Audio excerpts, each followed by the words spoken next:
علمتني الحياة أن أتلقى كل ألوانها رضا وقبولا، فرأيت الرضا يخفف أحمالي وأثقالي ويلقي على المآسي سدولا، والذي ألهم الرضا لا تراه أبد الدهر حاسدا أو عذولا.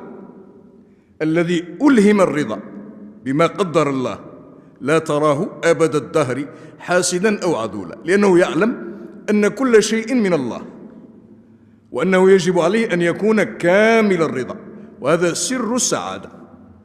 هذا الذي يجده الإنسان طمأنينة في قلبه.